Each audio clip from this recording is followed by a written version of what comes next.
On the news, President Bola Tinubu presents 2025 budget before joint session of the National Assembly. 2025 budget proposal again reinforces our administration's roadmap to secure peace, prosperity, and hope for a greater future for our beloved nation. Stakeholders spoke on the implications of the 2025 budget.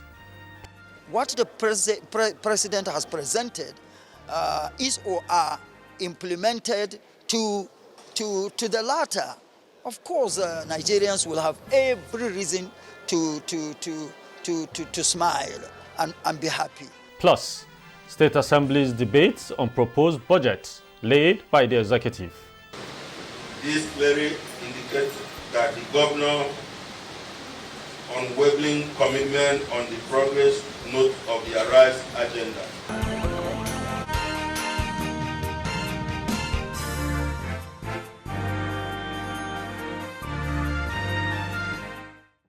Good evening and welcome to NTA Parliamentary News. I am Abubakar Galadima.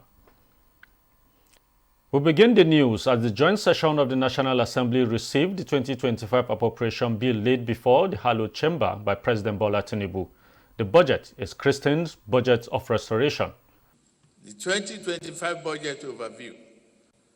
The numbers for our 2025 budget proposal tell a bold and exciting story of the direction we are taking to retool and revamp the socio-economic fabric of our society. In year 2025, we are targeting 34.8 trillion naira in revenue to fund the budget.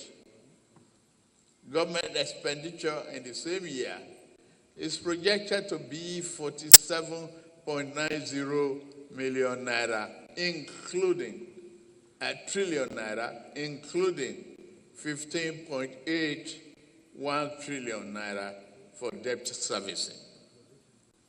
I promise we have to bring this down.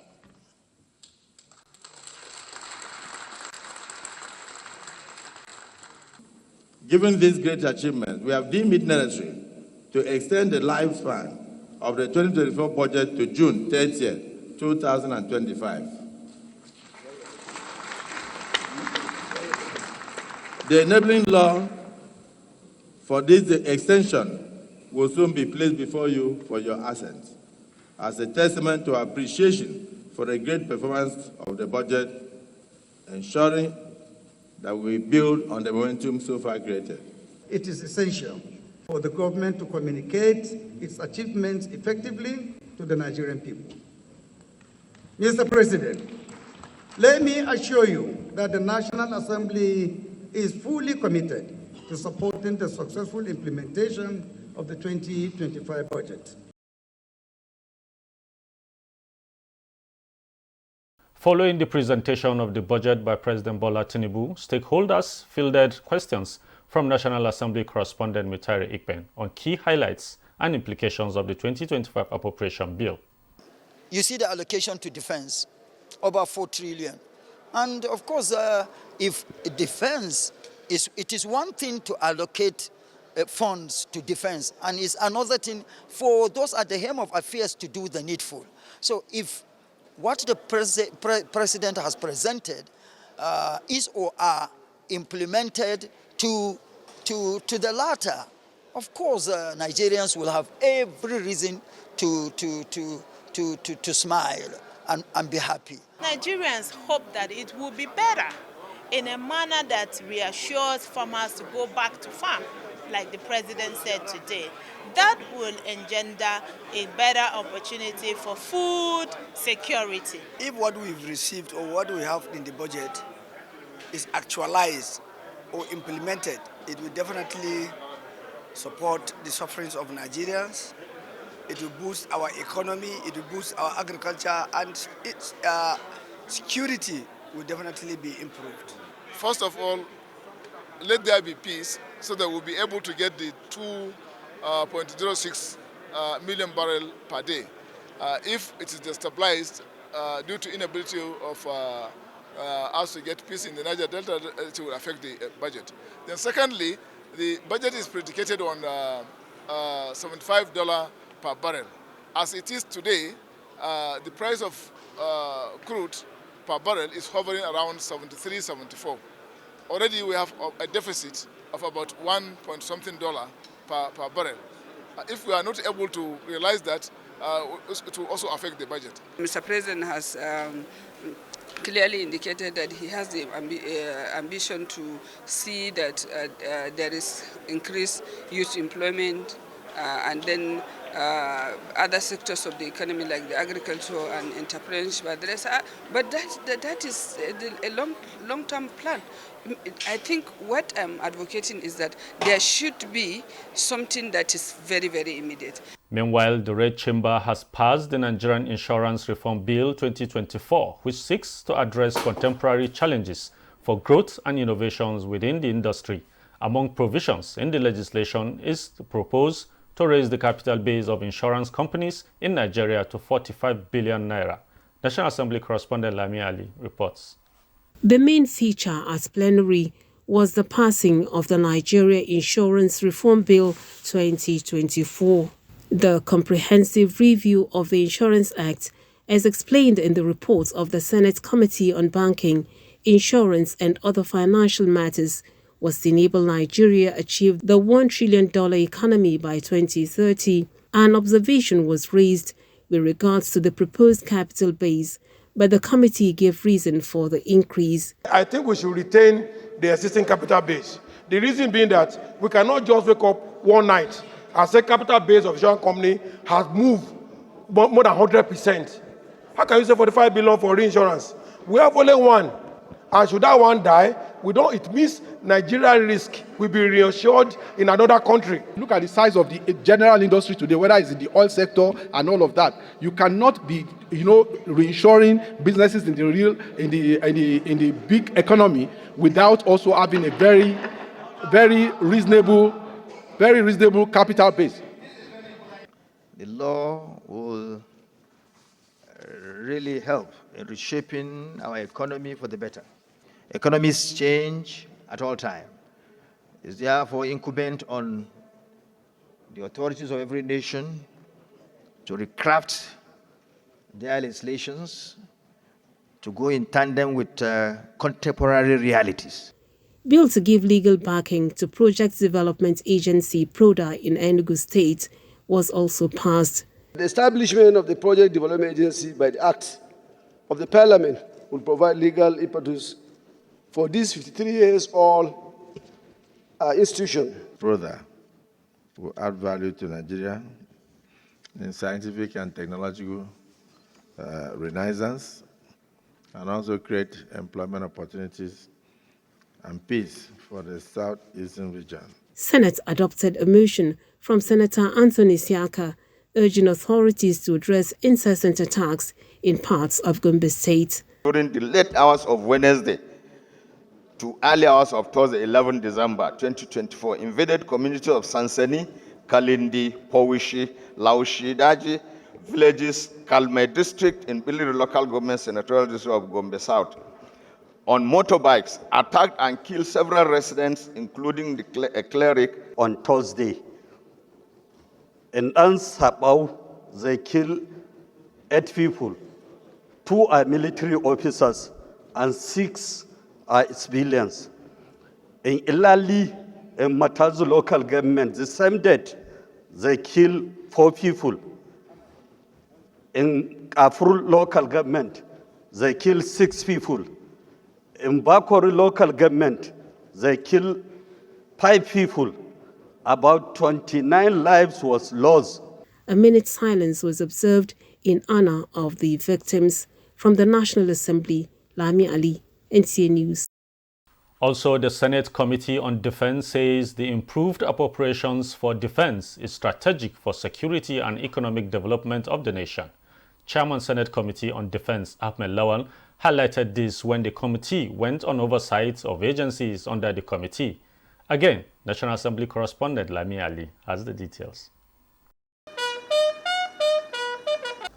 The oversight is to assess the 2024 budget performance of the agencies, as security falls on the key area of priority for the country. The security of lives and property are the focus of government, and in fact, there is no investment, no amount of investment that will be too much in the security of Nigeria today, because secure the country, every other thing will fall in place. At the National Defense College, the Commandant, Rear Admiral Olumuyiwa Olotu, gave a timeline of financial performance of the college and its vision for the future.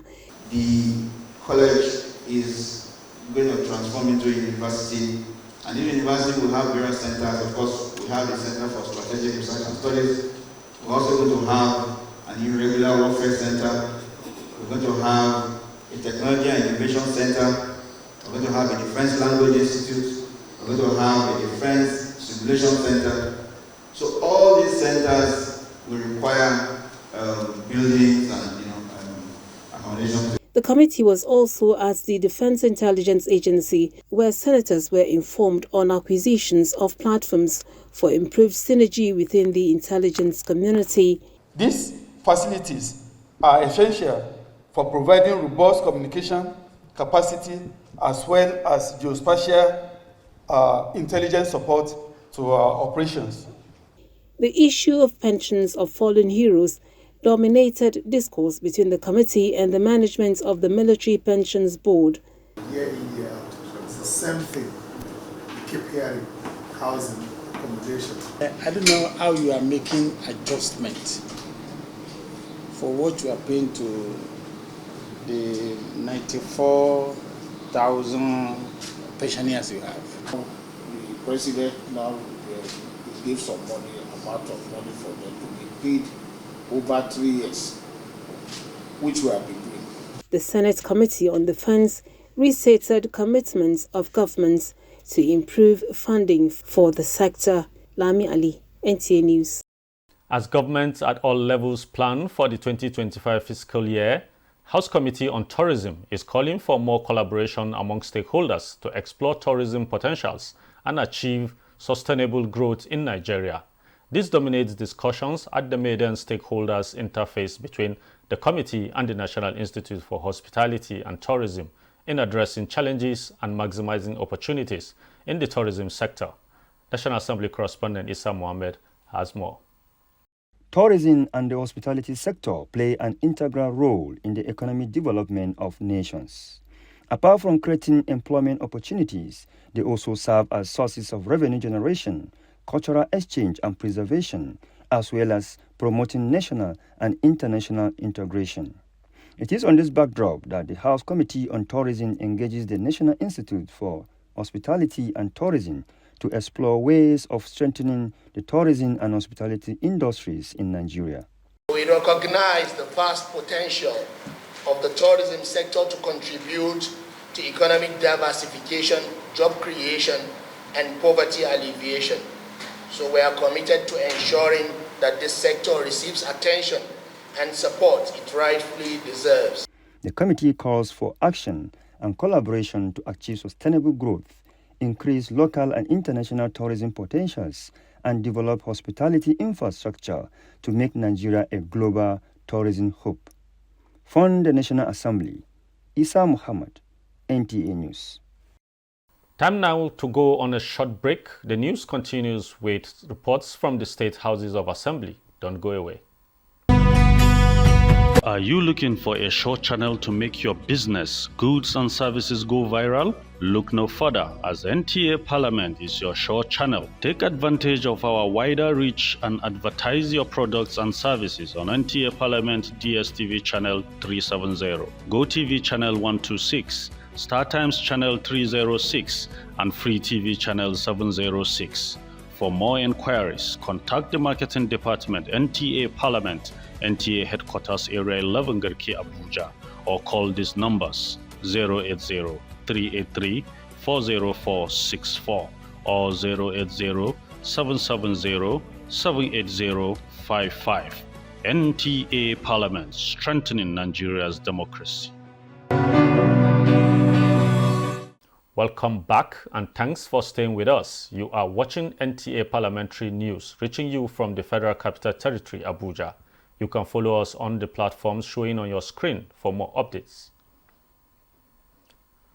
The Ondo State government has proposed a budget of 645.23 billion naira for the 2025 fiscal year, which is aimed at driving the development of the state, tagged the Budget of Recovery.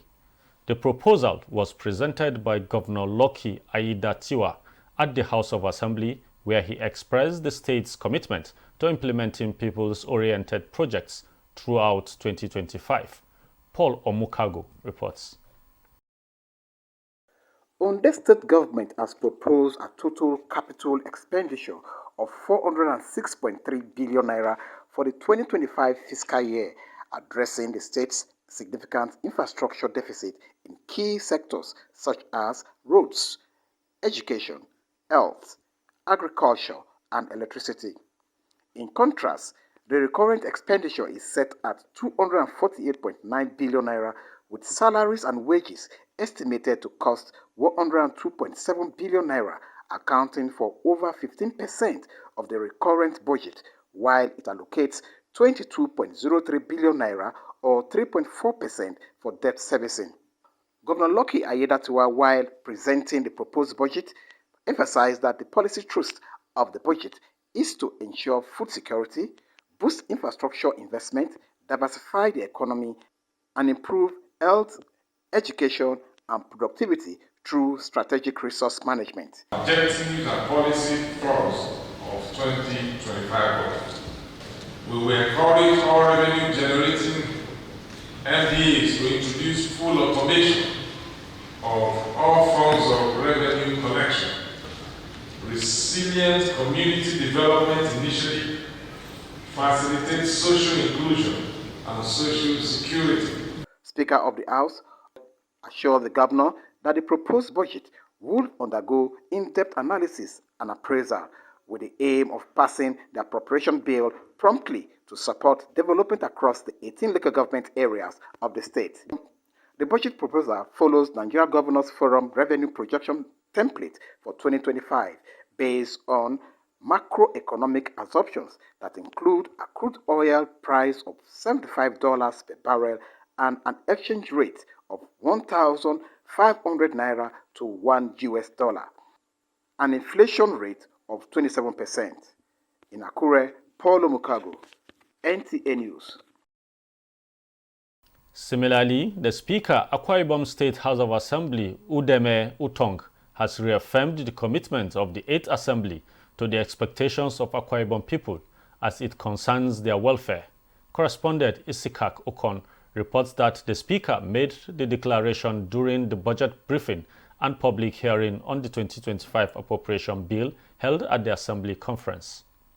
The bill, which has passed through first and second readings and was committed to House Committee on Appropriations and Finance for further legislative actions, according to the Speaker of the Moton, shows how committed the 8th Assembly is to treat all matters quickly, especially as it concerns the welfare of Akwa Ibom people. The 2025 budget estimate is increasing budget of consolidation and expansion.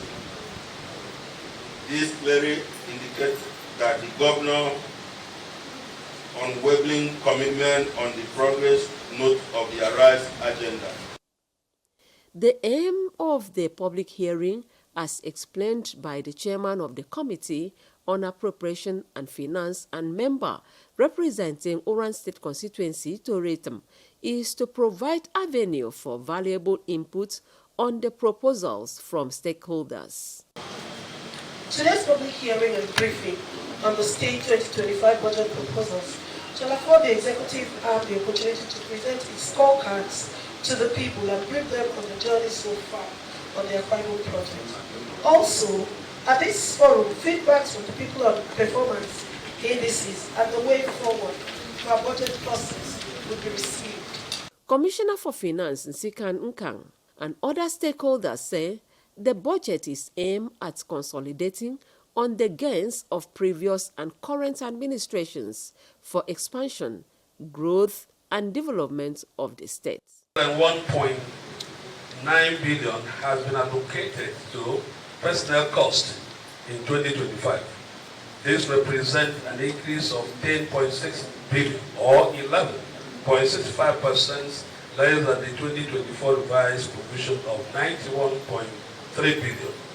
The increase is to provide for the salary increments and implementation of the minimum wage and staff promotions. So the 2025 budget as initiated by His Excellency, the Governor, includes A. Achievement of food security through investing heavily in the agricultural revolution. B. Rural development through robust investment in the modern living facilities, such as all-season roads, rural electrification, primary health facilities, schools, markets, recreational facilities, and so on. We've had it 31 local government and in one industry per local government, in 31 local government, it didn't come out to fruition. We are also aware that the middle class government has some very good, wonderful companies. I can't say the state of them. All of us know the state of those companies. I think it's important that we engage those companies to start working to get our youth from the street. Meanwhile, ministry, departments and agencies of governments have commenced 2025 budget defense. Nsika Okon, NTA News. Moving to Kano, the House of Assembly of Kano State has screened and confirmed 7 commissioner nominees, urging them to contribute their quota in yielding the dividends of democracy to the electorate. Samira Shira reports that the House has also conducted the first reading of the second amendment of Kano State Appropriation Bill 2024, as well as the Kano State Urban Beautification Bill and Landscaping Amendment Bill 2024. All the 7 nominees are veterans in their various fields of endeavors and pledge to use their expertise in navigating the state to excel in different sectors of the economy. Important for the House, the Honorable House, to understand that all these revenue policies require time lag. By time lag, you cannot adopt something today and then you harvest it immediately tomorrow. Earlier, the House has received an executive correspondence seeking its approval to access the unremitted oil revenue from 1999 to date, which was unanimously adopted. From the Kano State House of Assembly, Samira Hamisushera, NTA News. Now to sports. Speaker of the House of Representatives, Tajuddin Abbas, has described Nigeria's outing at the 2024 CAF Award as a great boost to the country's international profiles. Speaker Abbas applauded Super Eagles striker Ademola Lookman's emergence as the African Player of the Year, Super Falcons' retention of the Women's National Team of the Year award, and Chimamaka Nnadoze's defense of her Goalkeeper of the Year title as awards that have brought joy to Nigerians across tribes and religions. The speaker also called for more investment in Nigerian youths, saying the country is a major producer of talents in sports, entertainment, science, and other fields. While congratulating the awardees, Speaker Abbas urged them to remain good ambassadors of Nigeria and keep the country's flag flying. It was a solemn and emotional moment as family, friends, and sympathizers bid farewell to late Justina Hembadon Fese as her body was committed to Mother Earth at her country home, Itse Kiagba in Tsar Mbaduku in Vandiaka local government area of Benue State. Masifan Dankaro completes the reports. The journey of the remains of late Justina Hembadon Fese to its final place of rest began with a service of songs at her Makudi residence, John Fese Street, off Abukin Shulwa Road.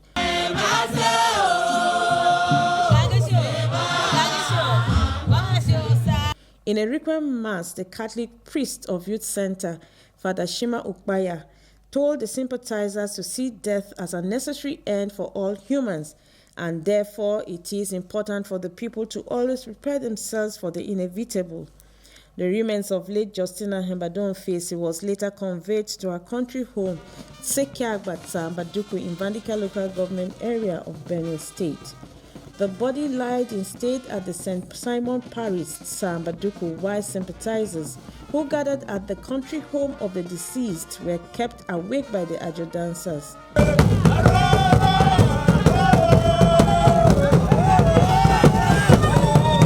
Officiating priest Reverend Father Siri Anjembe of St. Simon's Catholic Church, Sambaduku, encouraged sympathizers to be full of good deeds and prepare themselves for the inevitable, which is death. In the homily, I had preached and encouraged us to be good, because it is our good deeds that at the end of the day will take us to heaven.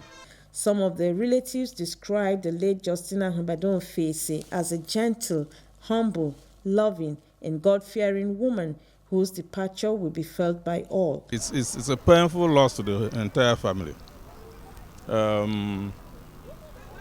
Both herself and the husband had mentored many members of this family. Mrs. Justina Fesi, my mother, was a very kind woman. We were all very fond of her because she took everybody as children. She had been ill for a while, and we did have faith that God was going to heal her and make her feel better. And just when we were seeing the light at the end of the tunnel, we got this very shocking news. She will be greatly missed, especially by me and my children, her grandchildren. We love her and we hope that she rests in peace with the Lord Jesus. My late elder sister was the eldest in the family, the firstborn of the family. And we looked up to her as a mother, especially when our own mother died. She was just there as a mother, playing the motherly role. The body of the deceased was committed to Mother Earth amidst tears. Masifan Dankaru, NTA News. This is where we draw the curtains on our news for this evening.